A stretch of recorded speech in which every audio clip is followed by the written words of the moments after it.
سلام، چطوری بچه ها؟ محمد شالی هستم. خیلی خوش اومدیم به جلسه پنجم از پکیج آنریل انجین 5. این 5 یکی شدش و بریم سراغ آموزش. لایک و کامنت و ساب یادتون نره و همین برو بریم.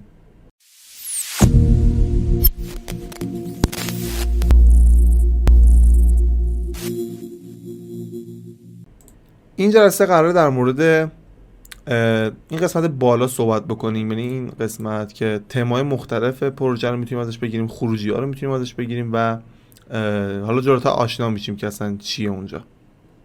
من این پروژه بچه‌ها خیلی وقت پیش کار کرده بودم، حالا اون اوایل که آنریل انجین اومده بود و حالا الان شاید خیلیتون نگاه بکنید ببینید میگید که چقدر سخت آدم به این همچین صحنه‌ای برسه، ولی نه اصلا اینجوری نیستش. کل نورپردازی کار مثلا با یه HDRI انجام شده. نکنید حالا خاموشم میکنم، همینه کلا و بقیهش آبجکت و چیزهای دیگه است که حالا یه سری تکنیک های ریز داره که حالا بهتون میگم توی قسمت نورپردازی، ولی دوست دارم این جلسات اولیه چون مقدماتی خیلی آروم آروم پیش بریم و یه دفعه یه سری اطلاعات خیلی زیادی نمیخوام وارد ذهن شما بکنم که کلا از نرم افزار زده بشید. برای همین خیلی آروم آروم پیش میریم و در واقع میخوایم که یه چیز ترتمیز و دسته بندی شده داشته باشیم. خب این قسمت بچه‌ها یه قسمت فوق العاده مهمیه که من خودم خیلی استفاده میکنم و شما هم حتما باید یاد بگیرید. اولین قسمت، حالا این سه تا خط داره اینجا، سه تا خط افقی، یه قسمت داره به نام ریل تایم. شاید خیلیاتون خب اینو بدونید ولی حالا شاید بعضیاتون هم ندونید. این قسمت برای ما چیکار میکنه؟ من اینو خاموش کنم، خب بچه‌ها تغییرات توی پروژه خیلی آروم آروم انجام میشه. مثلا این HDRI رو مثلا من شدتشو سایزشو مثلا من میذارم 200. نکنید چجوری انجام میشه. حالا من یه ذره تکون بدم بیشتر میشه. نکنید هی تکون بدم اعمال میشه پروژه. مثلا بزنم دوباره سر جاش، مثلا بزنم 500. نکنید هیچی اعمال نمیشه. خب تا یه ذره تکون میدم اعمال میشه. این ریل تایمیه برای ما، همون موقع اعمال میکنه اصلا شما تکون ندید. نکنید حالا یه نمونهشا نکنید 200 نکنید خودش اعمال شد بدون که من موس رو تکون بدم. مثلا میزنم دوباره 500. نکنید فقط اینتر میزنم و پروژه خودش برمیگره به همین راحتی، اصلا چیز خاص دیگه ای نداره. FPS هم که این مثلا نشون میده که مثلا صحنه شما چقدر نرمه، یعنی که چجوریه و اگر مثلا صحنه شما تیک بزنه اینجوری مثلا تیک بزنه این FPS مثلا میاد روی 10 روی 5. ولی خب اگر معمولا بالای 30 باشه اوکیه، مثلا 80 90 تا 100 هم میره، بعضی موقع 120 اینا هم میره. بالای 30 باشه اوکیه، بالای 25 هم حدودا اوکیه، ولی خب بالای 30 خیلی نرم تره که پروژه شما رو بهتر نشون میده دیگه. اینجوری مثلا تیک نمیزنه. اگه تیک بزنی یعنی که پروژه شما سنگینه یا اینکه سیستمتون ضعیفه. ولی خب این اوکیه، معمولا سیستم‌های متوسط همین 30 یا 60 فریم رو ما میدن. حالا میتونیم باشه میتونیم نباشه. این قسمت هم که زیاد مهم نیست اونقدر، چون نمیخوام چیزایی که مهم نیست رو بهتون بگم چون اصلا استفاده نمی‌کنیم. تیکش هم بذاریم یا نذاریم مثلا زیاد فرقی نمیکنه. این قسمت بچه‌ها شو تولباره که این تولبارهای بالا رو می‌بینید اینجا رو به ما نشون میده. حالا میتونید کلیک میانوارش هم بزنید، کنترل شیفت تی بزنید این میره میاد. بذارید من اینو امتحان بکنم چون خودم نکنید معمولا استفاده نمیکنم چون همینجا مثلا تیکشو میزنم میره و میاد. قسمت بعدی که خیلی مهمه و من خودم استفاده میکنم چیه؟ شما مثلا میخواید تو پروژه زوم کنید روی این قسمت، مثلا ویو پورتتون زوم بشه مثلا روی چراغ این ماشین. خب من بهتون جلسه پیش گفتم موقعی که کلیک راستو بزنید و دکمه سی رو بزنید نکنید اینجوری زوم میشه، اینجا زد رو بزنید برمیگرده عقب. میبینید مثلا میخوام روی آتیشه مثلا نکنید چقدر باحاله. خب یا مثلا روی این بخوام زوم بکنم به این صورت و حالا کلیک راستو بکنم برمیگرده سر جاش. حالا این قسمت برای ما چیکار اون کار رو انجام میده ولی میمونه برای ما. نکنید حالا من دیگه دکمه رو کلا ول کردم، الان میتونم صحنه بچرخم. و اون زوم ماست در واقع که استفاده میشه. معمولا روی 50 60 اینا میذارن دیگه، بستگی به کار خودتون داره.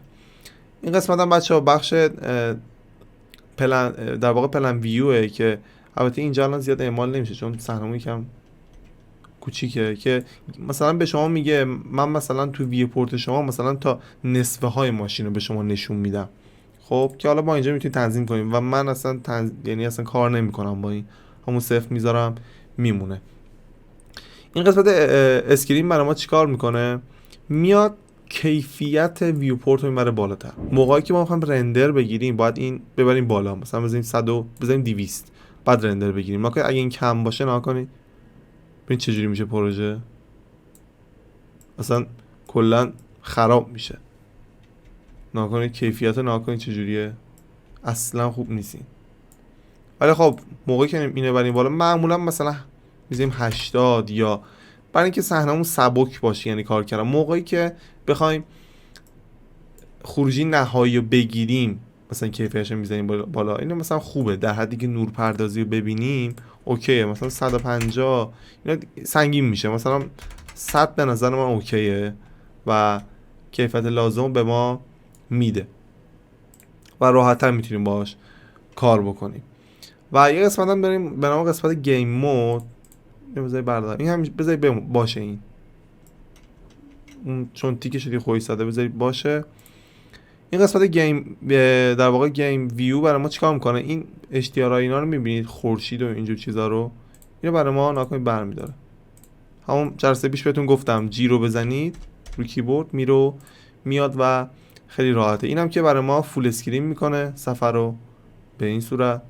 دوباره بیایم اینجا F11 کلیپ میان برش که حالا مثلا من F11 رو بزنم نکنید بزرگ و کوچیک میشه. اینا خب تنظیمات ویو پورت ماست و استفاده میکنیم.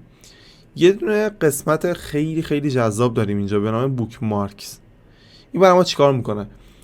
ما قبلا موقعی که مثلا توی مکس، لومیون، نمیدونم توی موشن میخواستیم یه قسمت مشخص بکنیم، مثلا به عنوان مثال من میخوام برم اینجا، خب مثلا این پشت من یه کار دارم تو پروژه، خب بعد دوباره برمیگردم اینجا، بعد دوباره میخوام دوباره این پشت رو ادیت بکنم، مثلا این سری آبجکت بذارم، دوباره بعد این دوربین رو ببرم اینجا، دوباره اینجا، دوباره ادیت بکنم.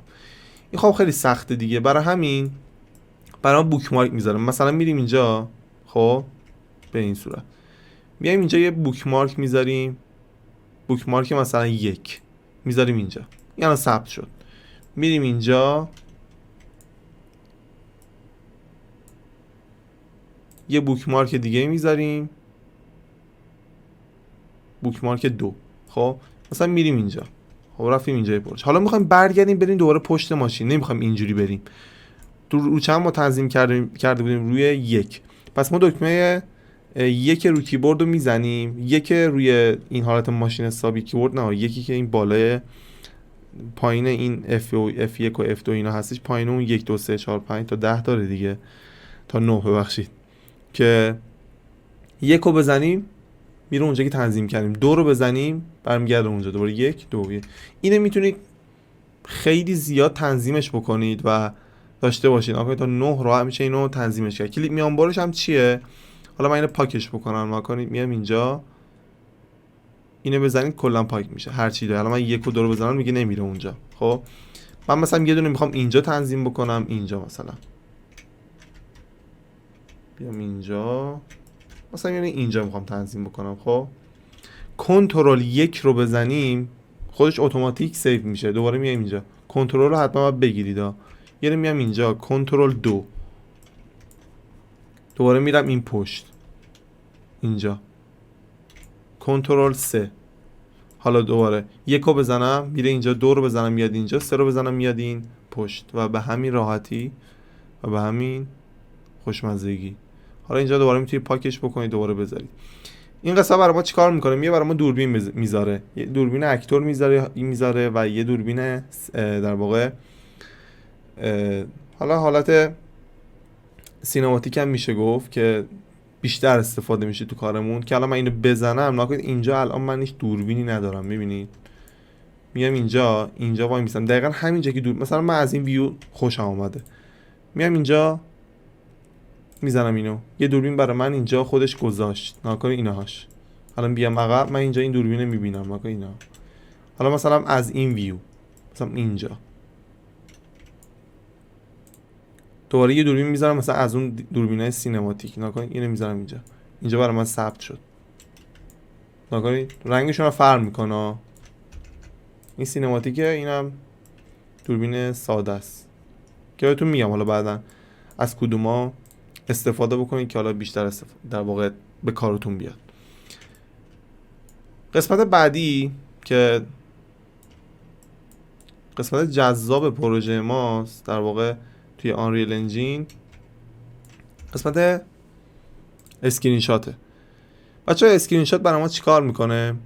میاد از پروژه ما خروجی میگیره با کیفیت بالا. خب الان من اسکرین شات میگیرم، همون یک میزنم، الان رندر گرفت به همین سرعت، ناکنه اینو برای ما گرفتش. خب ناکنه اینا هنوز هستن، اینا هنوز هست، میخوام اینا نباشه داخل کار. بعد چیکار میکردیم؟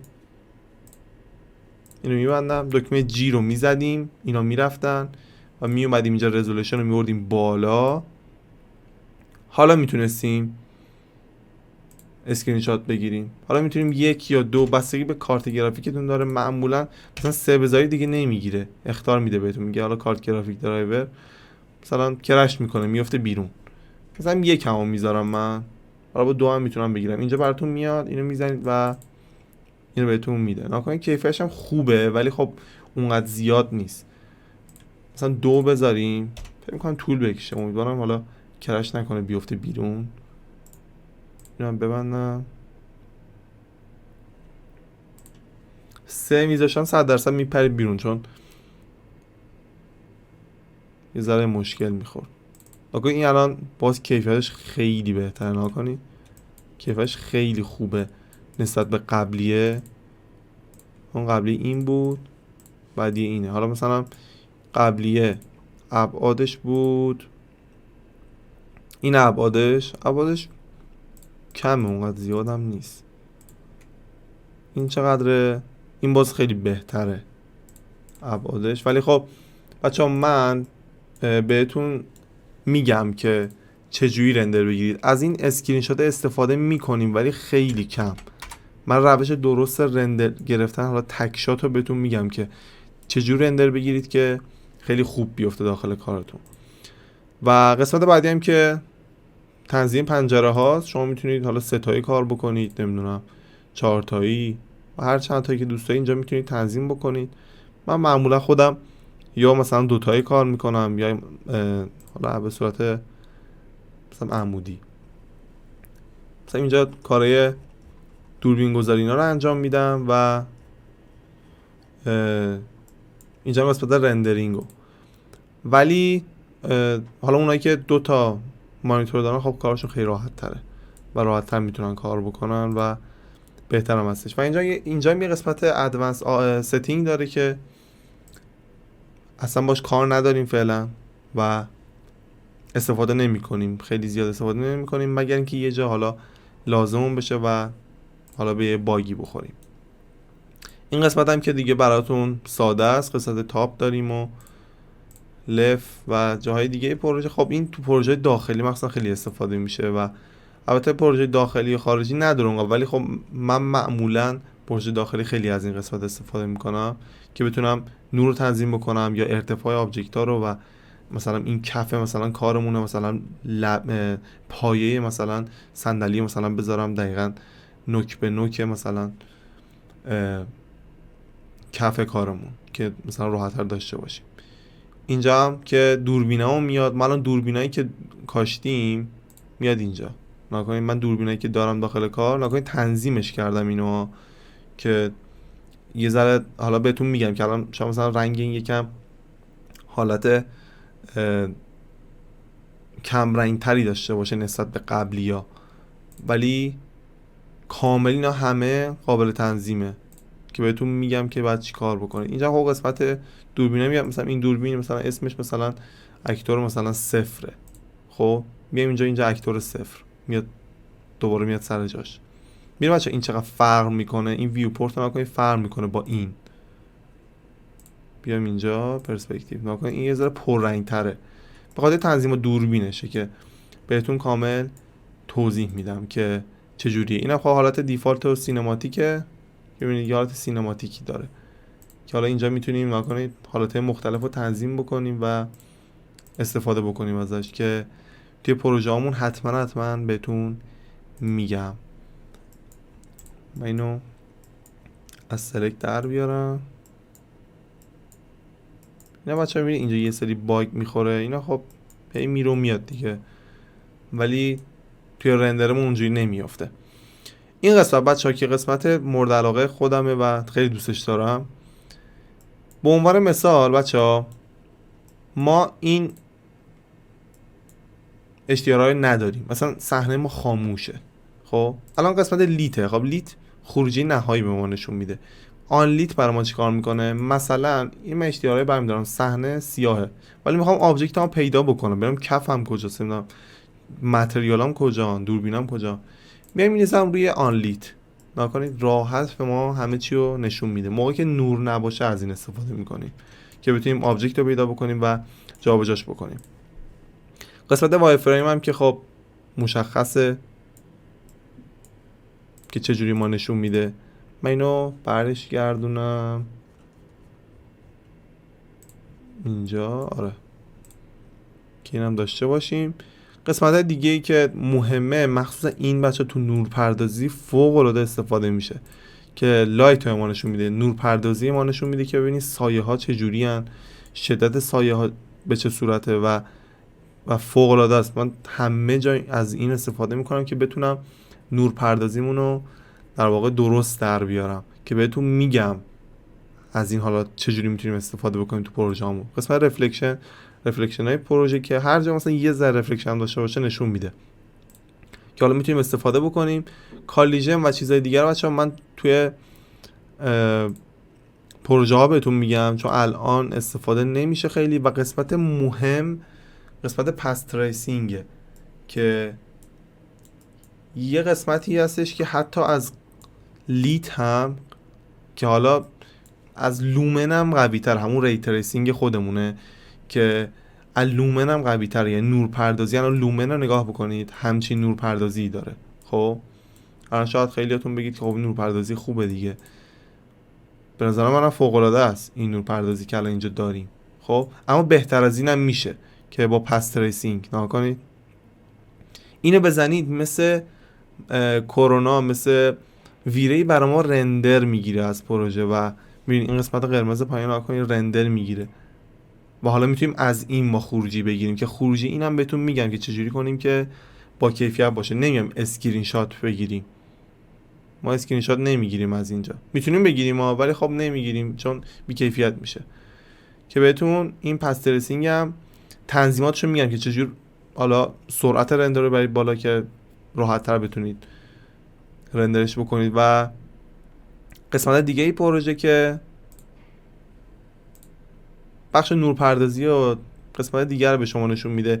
یه سری مثلا اینجا مثلا میاد به شما لومن رو نشون میده، میخواد ببینید تاثیر لومن چجوریه تو صحنمون. آخه این قسمت بالاها رو نگاه کنید، میگم مثلا اینجاها سایه داریم، نمیدونم قسمت‌های دیگه پروژه که تاثیرش رو پروژه نشون میده که فقط در حد اینه که بدونید چی کار دارید میکنید. مثلا ننایت میاد به شما نشون میده که آقا کجاها ننایت داره.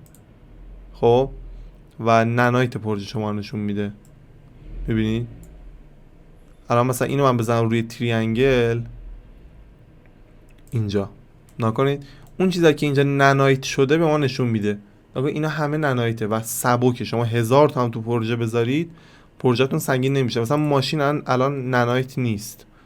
خب مثلا موقع اینا هنوز ننایت نیست. الان من ننایتش بکنم، امیدوارم که حالا ببینم. آره یعنی من میخوام ننایتش بکنم. حالا از این قسمت مثلا ننایت اینو من روشن میکنم اینجا نکنید. اینم الان حالا مثل شکل اینا باید بشه. نکنید دیدید الان سبک شد برای ما و راحت میشه ازش استفاده کرد. حالا اینا که سیاهان ننایت نشدن که حالا سعی میکنید تو پروژه ها بیشتر ازش استفاده بکنید. ها کنید خیلی خوبه. کل آبجکت ها رو میشه همین حرکت رو زد و سبکش کرد. میگم هرچی حالا نزدیک‌تر هم میشیم این قسمتش رو میتونیم بازم کنترل بکنیم. و قسمت حالا لومن و جاهای دیگه هم که حالا میتونید تست بکنید، فقط در حد این که مثلا بذارید ببینید چه شکلیه که راحت‌تر میشه باهاش کار کرد. و این قسمت دیگه هم پروژه بچه مثلا اینجا نور رو میتونید تنظیم بکنید. نکنید که حالا من چون نور رو تنظیم کردم مثلا دیگه به این دست نمیزنم و این قسمت ها هم دیگه اونقدر استفاده نمیشه که من حالا اگه چیزی جامون من توی اون پروژه بهتون میگم. این قسمت شو هم بچه‌ها چیکار میکنه؟ هر چی داخل پروژه‌مون هست میگه آقا من اینو میخوام بردارم. به عنوان مثلا همین گرید اینجا رو میبینید، اینجا بیایید راحت میتونید برش دارید. نگاه میتونید باشه نباشه. اگه مه داخل کارتون باشه مثلا گزینه مه رو مثلا اینجا داشته باشیم، حالا من روی اگه اینجا بیایم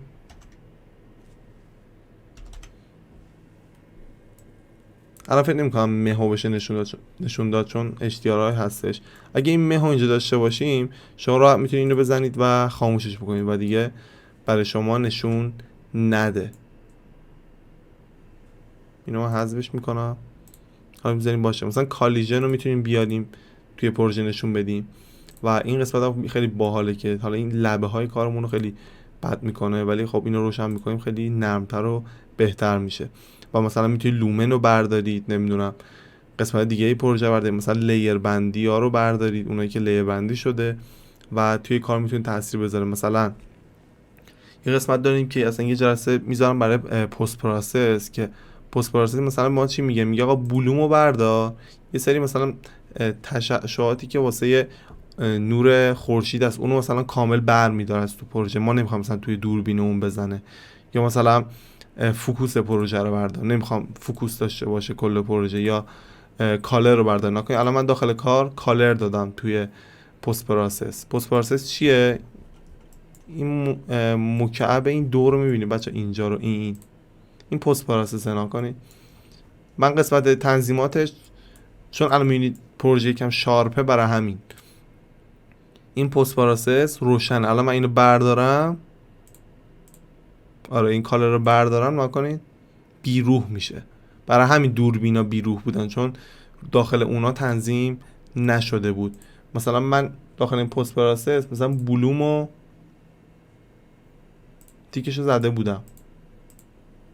حالا اگه این بلومو میبینید اینجا نکنید پست پروسس نکنید برداشته شد. اینو میذاریم میاد. یه حالت بدی داره معمولا. خب جاهایی که یکم مه داریم یا اگه بخوایم یکم حالت هنری رندر بگیریم از این استفاده میکنیم. ولی خب این بلومه دیگه، اینو مثلا برمیداریم و صاف میشه پروژه و تمیز میشه همه چی. اگه فوکوس و چیزای دیگه توی دوربین هم داشته باشیم از این استفاده میکنیم که میتونیم توی کار بیاریم. نکن اینا رو. این دور پروژه برای من سیاه شده.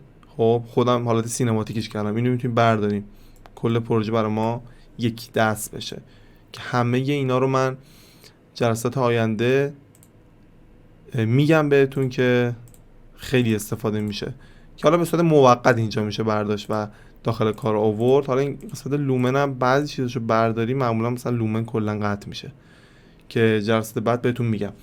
و یه قسمت مهمی که توی پروژه هستش بچه‌ها اینا حتما انجام بدید. نکنید الان من اینجا وایسادم کیفیت این کار رو نگاه بکنید. ما اینجا اومدیم گوشیم مثلا قسمت 85 یا مثلا میذاریم مثلا 100 رزولوشن رو، ولی این قسمت این پروژه اینجا قسمتی که واسه کوالیتی پروژه است. خب اینو معمولا میذاری روی اتوماتیک. اینا که اگه من اینو بذارم تو کمترین حالت ببین پروژه من چه شکلی میشه.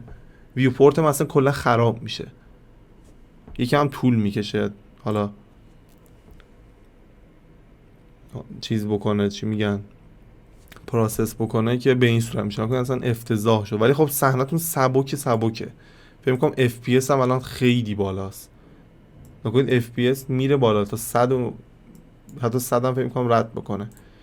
میام اینجا میذارم رو مدیوم یا های، نکنید الان پروژه خب خیلی یکم بهتر میشه و بهتر خوشو میتونه نشون بده. نکنید الان خوبه نکنید، ولی اینجا نکنید پر میزنه. ببینید یه جوریه، مثلا این هنوز 100 ها، ولی نکنید چجوریه، اصلا خوب نیست. ولی میایم اینجا اینو معمولا میذاریم روی اتو دیگه. خود آنریل انجین میاد تشخیص میده که آقا سیستم شما برای چی مناسبه، برای چه تنظیماتی مناسبه، که به شما کامل اینو نشون میده. حالا دونه دونه اینا رو میتونی تنظیم بکنید. مثلا اگه مثلا سایه ها براتون مهم نبودن، کیفش کم میکنید. نمیدونم تکسچرها براتون مهم نبودن، کم میکنید. افکت ها، نمیدونم لومن براتون مهم نبود و اینا رو دونه دونه میتونید کم بکنید که یکم حالا اونایی که سیستمشون ضعیفه یکم بهتر کار بکنه.